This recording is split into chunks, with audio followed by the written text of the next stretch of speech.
welcome back to another edition of the NBA Fantasy Baller for your season-long NBA fantasy needs. And we're winding down to the end of the season, and we will start doing this podcast probably just once a week. I'll probably just keep it at 2 times a week. I love talking to you. But yeah, this is kind of an uneventful week here. I'm just looking through the teams to see what we have to discuss, if there's anything worth noting.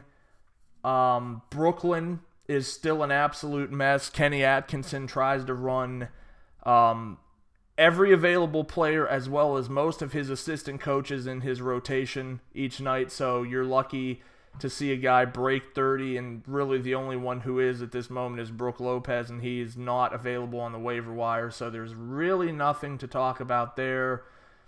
Boston, Jaylen Brown down the stretch is probably going to see some more run. I would assume that, in fact, Al Horford sounds like he's dealing with a multi-day issue, which will likely force the Celtics to run Amir Johnson at the center position, and he's actually been pretty good.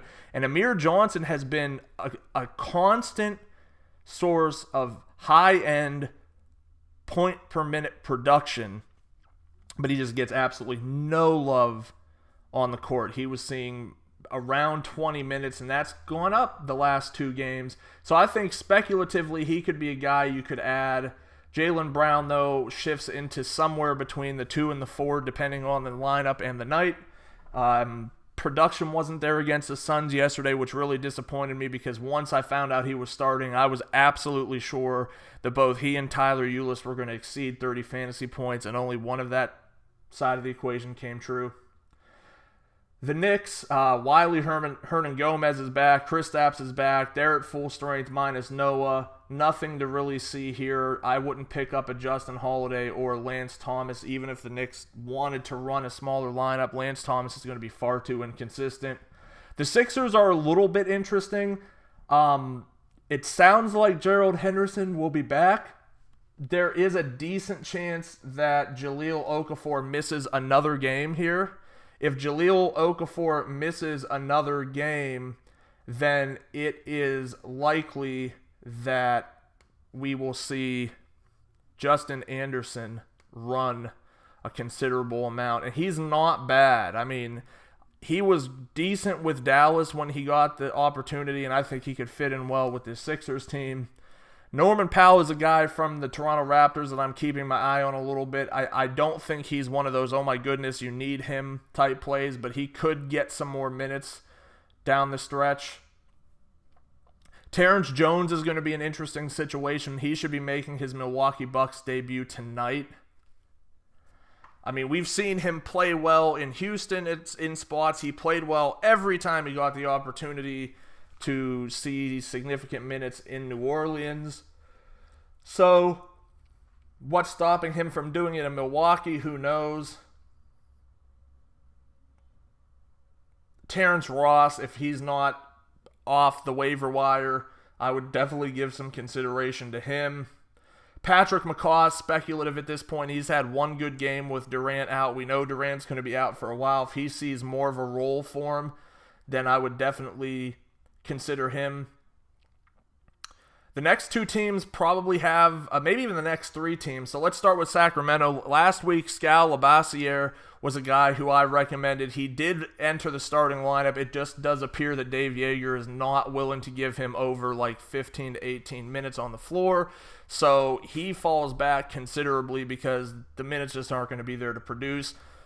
I think he'll be a good deep league look next year once he's got an offseason to put some more muscle on, and now that he knows that in order for him to succeed in the league, he's going to have to. The next 2 teams have been somewhat frustrating because they keep talking about these youth movements, but I don't know where they're at. Phoenix, yes, they've played Tyler Ulis more. Yes, they've played Alex Len and they've played Alan Williams more. But they're still running out Jared Dudley and Leandro Barbosa. You're going to tell me Leandro Barbosa is more of a youthful presence than Brandon Knight? or a better basketball player for that matter. I know he's done decent, but in the games against the Celtics, he looked completely and totally lost. Couldn't figure out foot positioning on the floor, turned the ball over, just not someone that I'm really sure it should be there. But Tyler Ulis is a guy that needs to be picked up and owned. He's going to have a 40-point fantasy game before this season is done. I don't think it really hurts Eric Bledsoe too much. I think if anybody, it probably hurts Devin Booker a little bit. Their lineup down the stretch basically altered between Ulis, Bledsoe, Booker, Warren, and then they would sub out Williams and Chris at the 5. That's a fun lineup. That's an extremely athletic lineup. I just think that it ends up with Booker losing out on touches, shots, whatever it might be. And then the Lakers have also indicated that they're looking at making some changes to their lineup to get their young guys some more opportunity. Immediately, I would assume that means the Tarek Black experiment is just about done. I would have to think that Ivica Zubac would see more time. We've already seen Luol Deng completely taken off the floor and not a part of the situation whatsoever. And Deng's only 31 years old, but so is Corey Brewer, who they're giving minutes to. Nick Young is another guy that could risk losing his spot, which is maybe unfortunate because he's been one of the more consistent elements on the team. He would lose time to either David Mbwawa or Tyler Ennis, and I'm going to guess it's probably going to be Tyler Ennis. Moving on from there, Nerlens Noel, if he's available, I think he's going to have a good push down the stretch.